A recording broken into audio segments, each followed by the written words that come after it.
Gaudeamus omnes in Domino,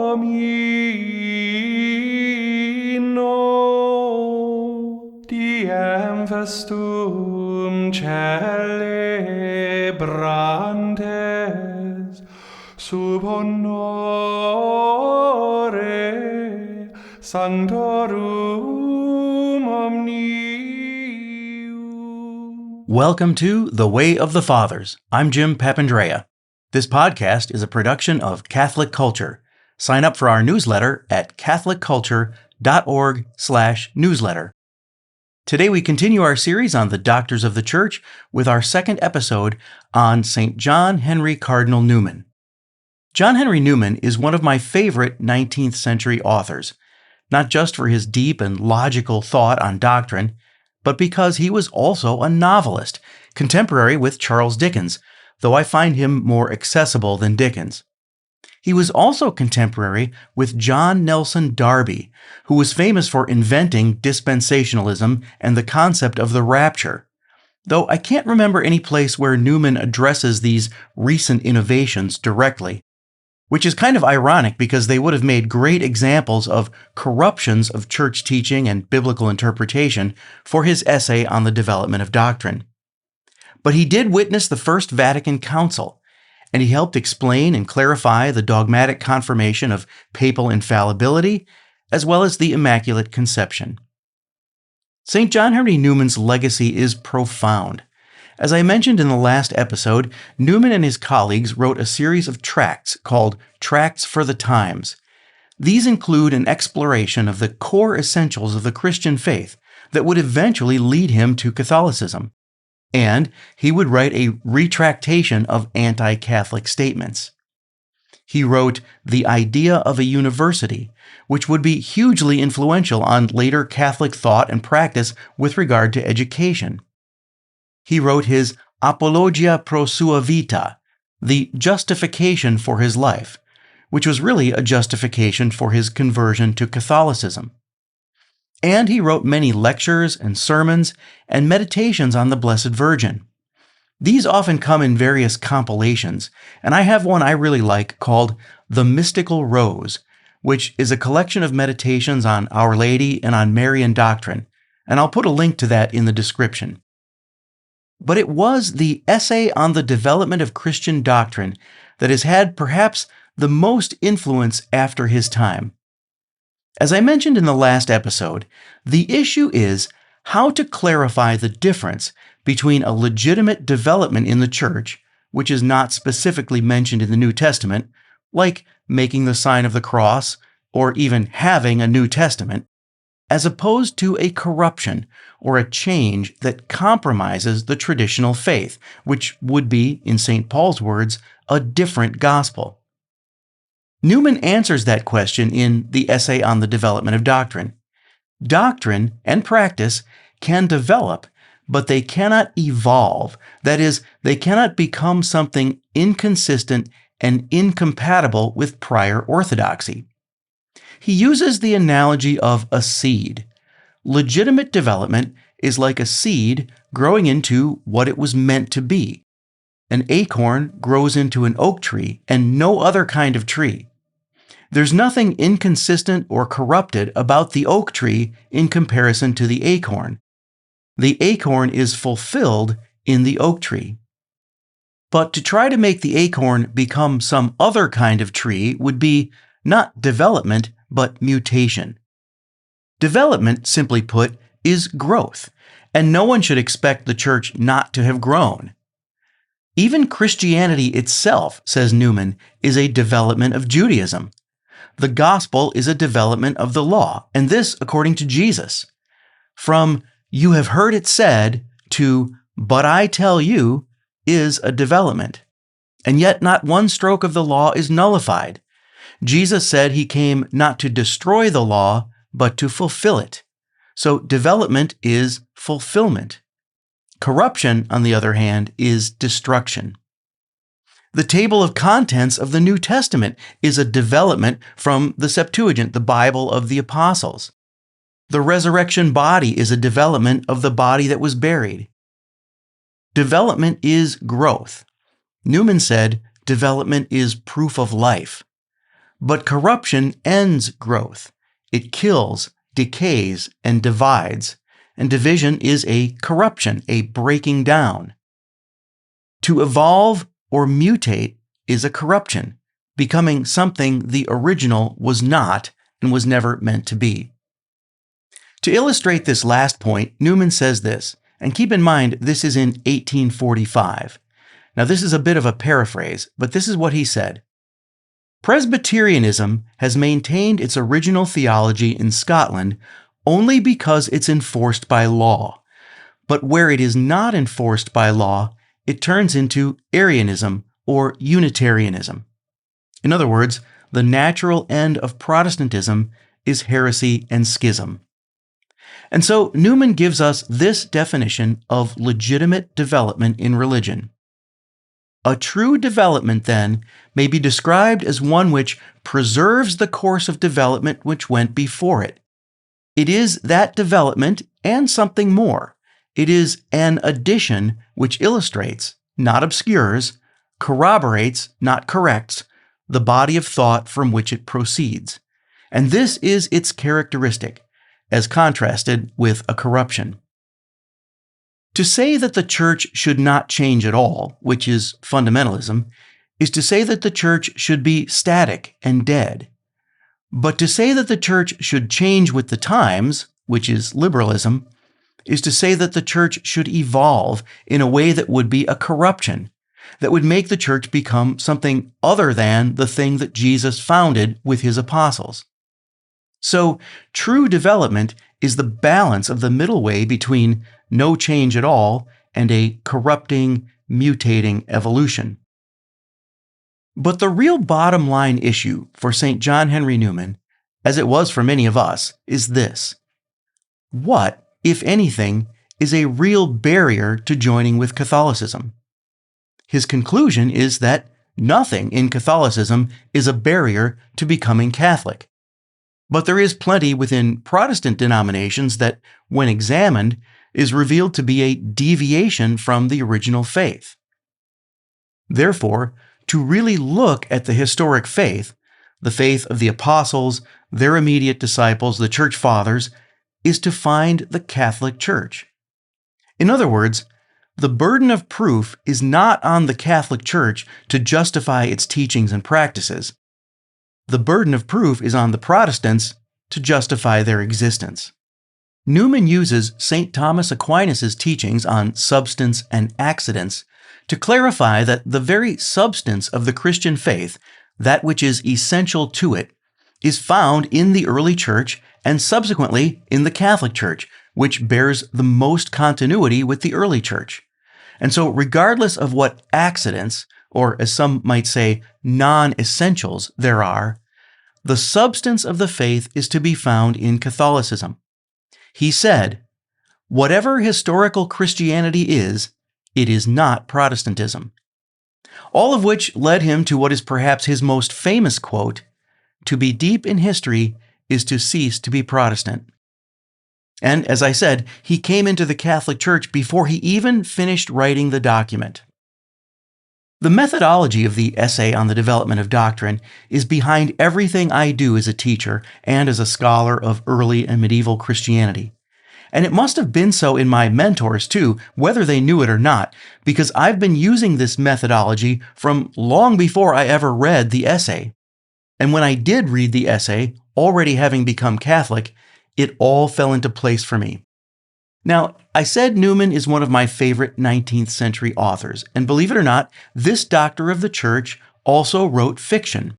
He wrote a novel called Callista, and this is historical fiction taking place in the mid-3rd century.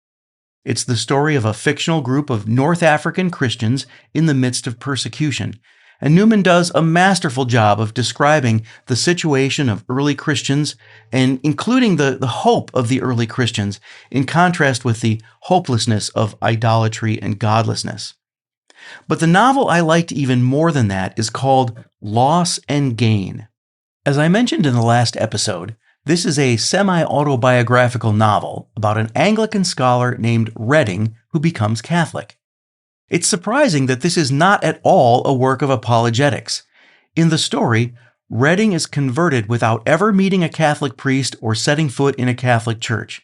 He simply reasons himself into a place where, in order to maintain his intellectual integrity, he simply must be Catholic. It's really a book about trust, and the question is, whom do you trust? The most significant argument in the book, in my opinion, is that at the end of the day, you have to trust a church, some church. And when anyone chooses which communion or denomination to belong to, one is making the decision to trust the received tradition of that group over all others. And Redding realizes he can't trust the Anglican Church. Why? Because it's not internally consistent. As Newman says through his character, truth is consistency. Not that everything consistent is automatically true, but that what is true cannot be self-contradictory. Another way to say this might be, truth requires consistency. So even though Redding did not arrive at a place of understanding all of Catholicism, he found the teachings of the Catholic Church to be internally consistent. So he concluded that the Catholic Church is trustworthy. And that's kind of the point, because if you have to wait until you understand everything before you can join, you are implicitly making yourself the authority over the group you might join. Today, too often people trust that branch of theology that validates themselves as their own highest authority. And maybe that's the worst choice of all, choosing to trust yourself, because it's a form of pride. Especially if one chooses to trust oneself over revelation and tradition. For Newman, what he called liberalism was the move to turn truth from that which is consistent with reality to that which is consistent with personal preference. It is to deny the reality of reality and to convince yourself that there is no absolute truth. Newman's very definition of liberalism is that it is opposed to absolute truth. It is, in fact, another word for relativism. And so Newman, speaking through his character Redding, states what ought to go without saying, and yet in context it's downright revolutionary. Redding says, "It is a duty to hold true opinions." In other words, we all have a duty to seek the truth and embrace it and not settle for anything less. But ironically, as Newman tells us, liberalism is a form of skepticism, which falls back on the conviction that no one can really know the truth, therefore all sincere attempts to approximate it are equally valid. And it becomes an injustice to say that another sincere person might be wrong. The result of this is an ironic kind of self-righteousness in which not knowing the truth is worn like a badge of honor, and tolerance becomes the highest virtue. And the only vice left is to fail to validate another person's convictions, even when they are mutually exclusive with your own or with reality. Until the only heresy left is to say that anything is a heresy. In one of his sermons, Newman made this deeply profound statement: "Truth is hidden when not sought after." In other words, truth must be looked for in order to be found. And those who do not look for it will never have it. They don't have the truth because they don't seek it, and it could be that they don't seek it because they don't really want it. In Loss and Gain, Newman explains that conversion is a submission to that which is received. Conversion is not the act of deciding which is best among a number of choices, if by deciding one means judging according to one's own criteria. For those who think conversion is that kind of decision, Newman says this: "They will not be blessed till they cease to make something within them their standard." He goes on to say that before conversion, one cannot expect to have enough understanding to know how to make such a decision. It's only after conversion that one will grow in discernment. This is how he actually said it. A person, quote, "will not have, he cannot expect clearer light before conversion. Faith is a venture before a man is Catholic. It is a gift after it. Faith is a venture, a risk, before one takes the leap of faith. One can only take that leap of faith based on trust. It cannot be based on personal criteria of whatever validates prior convictions or allows the highest level of comfort. For Newman and his characters in Loss and Gain, to choose from among Protestant denominations is to reduce conversion to a judgment call for which there is no authority other than the self. But to become Catholic is to sacrifice one's desire to be one's own highest authority and submit to an ancient tradition that is trustworthy precisely because it has stood the test of time and proven itself to be internally consistent. For Newman, the doctrine of sola scriptura was a big part of the problem. He quotes the Ethiopian eunuch in the book of Acts as the voice of reason here. How can I understand the scriptures unless someone guides me? The church, says Newman, is that guide. But the idea that the Reformation put the Bible in the hands of the people is a myth. The idea that anyone can interpret Scripture on their own and for themselves is a myth. Even the Church Fathers admitted that reading and interpreting Scripture is difficult, and in fact, it cannot be done apart from the precedent of tradition and outside of the Church. The Reformers didn't take the Bible away from the hierarchy and give it to the people. They simply took it away from those who were interpreting it in light of tradition and gave it to people who weren't. And as I always tell my students, all heresy is the result of trying to interpret Scripture apart from tradition. To this day, part of the legacy of St. John Henry Newman is that all across the US and the UK, there are Newman societies at colleges and universities where students can study in a supportive Catholic environment even if they're not at a Catholic school. As you know, Pope Leo XIV has just this month, November 2025, declared St. John Henry Newman a Doctor of the Church. He has also declared him co-patron of Catholic education, along with St. Thomas Aquinas. And our Holy Father has named him the patron saint of the Pontifical Urban University in Rome, which is where Newman himself studied to become a Catholic priest.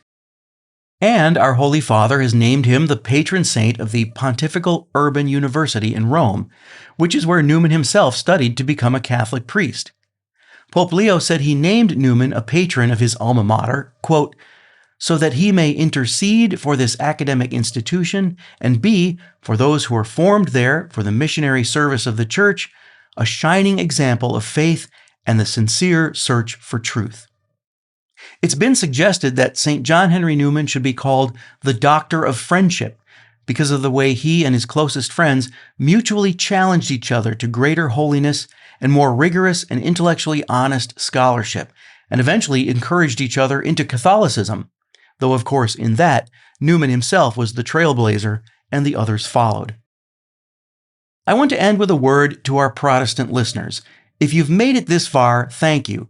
I try to keep things as ecumenical as possible, but this is, after all, a Catholic culture podcast. We hope the reach of our podcast extends beyond the Catholic Church, but we hope you understand that sometimes, to tell the whole story, it's going to sound a bit like apologetics, especially with someone like St. John Henry Newman. My wish is that you will take the story I'm telling in the spirit in which it's offered, which is an ecumenical spirit of love and appreciation for our Protestant brothers and sisters, but also a spirit of invitation to consider what we converts have found and ask the question Newman asked of himself: what barriers remain to uniting with the historic Church? So, what is your doorway into Newman?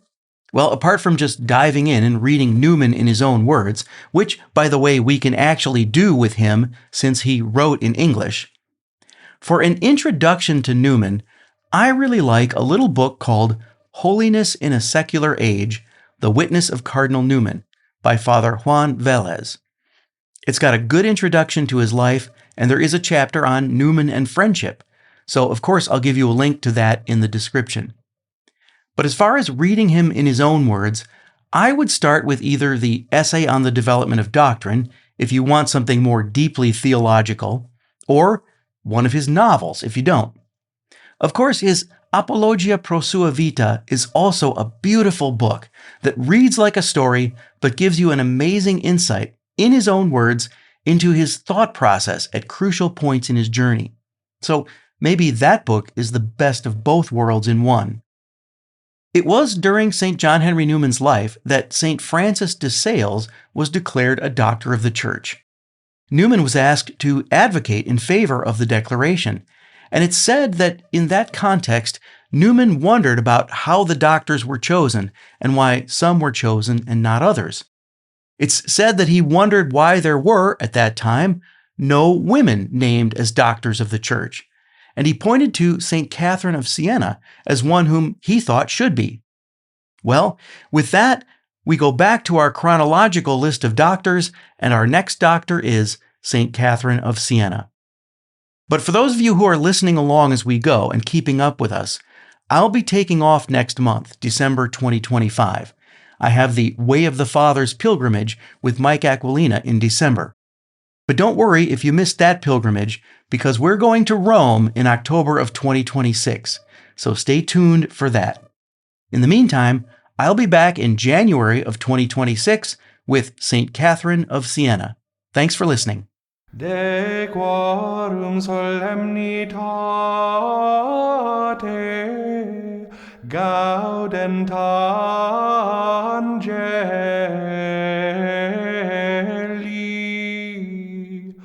et collaudant filium Dei. Way of the Fathers is a production of CatholicCulture.org.